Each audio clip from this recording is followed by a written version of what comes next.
What is up, y'all? A couple weeks ago, I put a request for you to send me your images that you wanted me to edit. I've seen some other creators doing this, and it seemed like a fun way to play with some new photos and show you guys a little bit of my process about how I go about editing. A handful of folks submitted some stuff, and I've pulled some images that I think are fun ones to work with, and we're gonna take a look at those today in Lightroom. I'm not claiming that the way I edit these images is the best way to edit them. It's just my take on it. So take my edit with a grain of salt. It's just a fun thing to do, and I hope you like what comes out of this, basically. So the first person we're gonna look at their images from is Craig Scott. The first one he sent here is this cool shot of a mountain biker. I really like the motion blur that he captured in this one. Another mountain biking shot. And then the one that we're gonna work on today is this landscape here that just has a real moody vibe to it that I really enjoyed.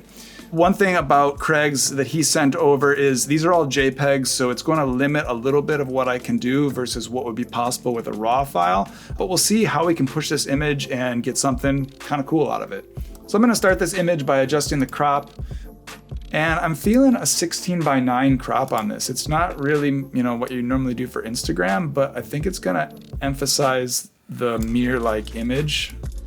And I need to pop the contrast in this more. So I'm actually bring the highlights up a little bit, bring the white up a little bit, and then bring the blacks down, bring the shadows down a bit. And then I want to make this moodier, so I'm gonna put a bit of blue into this. And I'm gonna dehaze more, and that's gonna emphasize the foggy look in the image, which I think will add something. We're gonna hop into the tone curve now and increase that contrast a bit more with a simple S curve. But I'm also gonna bring up the blacks a bit and fade that image out. Jump into split toning to further emphasize this moody feel I want, and I'm gonna add some blue into the highlights. I want that fog to have a blue tone to it. And then the shadows I'm gonna warm up a little, but I'm not gonna warm them with yellow. I'm gonna go with a more like fall vibe, and it's just gonna be a subtle red tone in there. Yeah, digging that. I love to put in my own vignette with a gradient mask. And then I'm just gonna actually make this top part pop even brighter, just to really bring some contrast into the mirror image of that as well. The last thing I wanna do is clean up this water a little bit. There's some bits of leaves and stuff sticking out of the water, and I'm just gonna use the spot heal on this. I think that's looking pretty sweet. So here is the before and after of this image. Again, thanks a lot, Craig Scott, for submitting this image. Next photographer up is Cruz. He's a local around where I'm from, so stoked to look at some of his images. His stuff is really awesome. He has a great editing style. I probably actually won't do his photos justice. His style is really moody and dark and just looks really good. So check his stuff out on Instagram, but let's take a look at the images that he sent along. First one we've got here is a nice sunset on a rocky shoreline. Pretty cool shot. Then we've got this really beautiful sunset with some tankers and so on. This is a great moment with this eagle. And then the one that we're gonna look at today is this drone shot looking down on this road with beautiful fall colors. So on this one, I think I'm gonna go with an Instagram crop just because it kind of suits the orientation of the image. It already has kind of a neat composition with this road winding through. I wanna just make this a bit more of a moody image, so I'm gonna do a lot to darken this up a bit. I find often with drone photography that the yellows and the greens sometimes are just too bright, and it actually helps to go into the HSL and desaturate those things just a little bit, because sometimes it just pops too much. I think I'm gonna change the color of the green hair, and maybe even deepen the orange a little bit. Do some split toning here. We're going moody. We're going blue. Put a bit of yellow though in there to balance that out. Want this road to pop a little bit more, so I'm gonna pop the clarity on that and increase the exposure a bit and just paint in that road. Pretty simple edit, but I think it looks cool.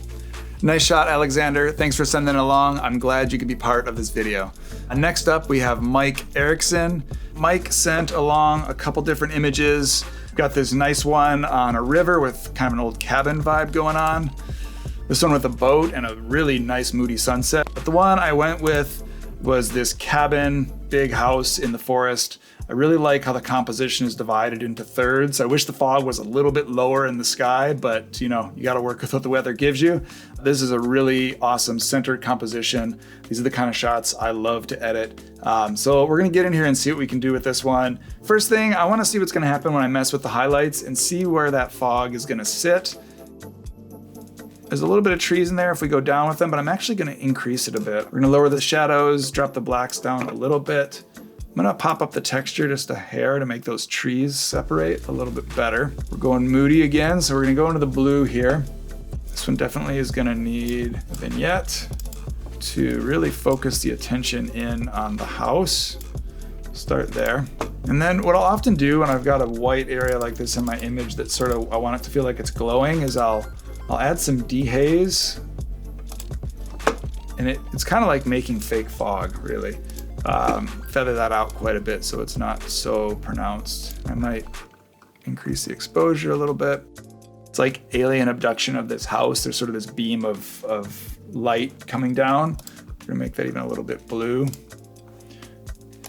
I think it's kind of a fun idea to play with, so we're gonna go with it. Let's pop the tone curve a bit, get more contrast in there, and again, kind of give it that faded look.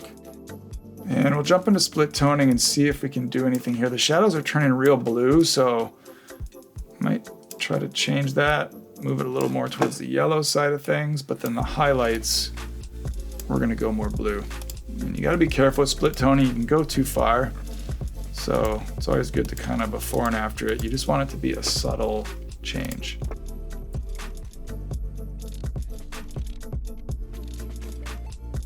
Last thing I think I want to do is add a bit more light on the house itself so that it pops, since it is sort of our subject here. Sort of like this light is coming down out of the cloud and landing on this house. So we're just gonna bump up the exposure a little bit and the shadows. We want this one to be really feathered so that it blends in. One last thing I'm gonna do on this image is paint on some reducing of exposure to try to create some layers in these trees, just to give it a little bit more depth. Basically just wanna create some more planes within this image so that it feels more three-dimensional. Yeah, something like that. I'm digging that. I think we're gonna call this one good. A little bit more of a wild edit than I might normally do, but I think this is a cool shot and fun to play around with that sort of thing. Thanks, Mike. Dope images. Keep getting out there and shooting. I love seeing your work out there on Instagram. Next up, we have Danny Garrett. He is a filmmaker and photographer that I recently got to work with on a mountain bike shoot. It was really great collaborating with him on that project, so stoked that he sent an image along for this. The image that he sent along was shot with the GH5. He exposed for the sky, which is great. It means we've got a lot of material to work with there, but the foreground is really underexposed. So we're gonna see how we can work with this. Sometimes it's hard to bring those shadows out with the GH5. First thing with this image, I'm just going to figure out what the crop is and adjust the horizon since it's a little bit crooked. I'm seeing this image as like a frame from a short film. To me, that's what it looks like. It's got like this really nice composition, moody vibes, like you're at the camp at the end of a big hike or something like that. So I'm gonna bring this in, do a 16:9 crop on that, start around there and see what we're working with there. We're gonna need to get some light into this image. So I'm just gonna bust the exposure way up, bring the shadows up a little bit. To counteract that and bring our sky back, I'm gonna put a gradient filter in here. We gotta be careful here because we don't want this to feel like super HDR. That's the risk with pushing the shadows up too much. I'm actually gonna bring it back down a hair because I think I went too far.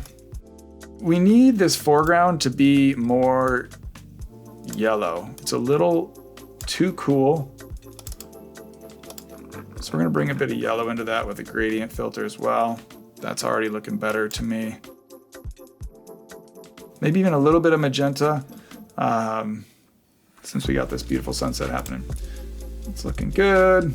Let's pop in the tone curve, as usual, just a little S curve. And I'm really gonna fade this one. I really love the rocks here in the foreground. They're really framing this shot nicely. I'm gonna see if I can emphasize that a little bit, just with a small amount of brightening of those areas, just to kind of frame our subject in. Got all this bright stuff up here. We need to make sure that the eye wants to stay down here as well. Bit of a vignette to focus that attention on our subject. Yeah, I'm just gonna play with this one a little bit more and see where we get. Thanks a lot for sending that image in, Danny. I think your composition on this was super solid, had a really great foundation. Even with the dramatic difference in foreground and background light, it was able to come together and be a really sweet shot. So awesome work, man. For the last image that we're gonna work on, it's actually video footage. It was shot with the GH5 in Vlog. So we're gonna hop over into Premiere and take a look at that and do a basic color grade on that clip. So these clips are from Onassis Films. The clips they sent along are some awesome mountain landscapes, a couple other angles of that same alpine area, super beautiful. The footage that we're gonna work with is this really distinct peak. It's the most dramatic of all the clips, I think. Just looks cool. It's a beautiful peak. First thing we're gonna have to do is get this out of Vlog and convert it into a Rec 709 profile. And so we'll use Lumetri Color to do this in Premiere Pro. You can go into the input LUT here and hit browse. And then I'm just gonna navigate to the Panasonic default LUT that they provide on their website to convert to Rec 709. And that already puts us in a really good spot with this clip. I think it's a little bit on the cool side. And so we'll turn up the temp a little. Not too far though, because we don't want to turn that sky yellow, something like that. And then we'll use our scopes to actually be able to assess our exposure. And we want to make sure that we're not clipping anything here over 100, but we also do want to fill it in down here at the bottom so that we've got a really nice contrast image. And so we'll pull the blacks down till they're nearly touching. And we're going to lift up the whites just right to the top. And I'm actually going to pull the shadows down just a little bit. It's really subtle in this, but it makes a big difference in the actual exposure of the image at the end of the day. I want a little bit of a faded look on this. So I'm going to add a small amount of fade. And just to go all out, we're going to add everybody's favorite M31's LUT. It just gives it that cinematic feel, but we're going to dial it back. We don't want this to be over the top. Just has that teal and orange look that it just looks cool. We're gonna go with it. I think I'm gonna make the shadows just a little bit less blue. Something like that. Pop over into our curves here. For some reason, these greens, I just want it to be slightly different. So I'm using the curves hue versus hue here, and I've selected the green. This is just subtle, but a lot of color grading stuff is really subtle. So I think that looks pretty cool. This probably needs a warp stabilizer thrown on it just to make the footage a little bit less bumpy. And you know, I think this is such a sweet clip. I'm gonna do a little bit extra on this one just for fun.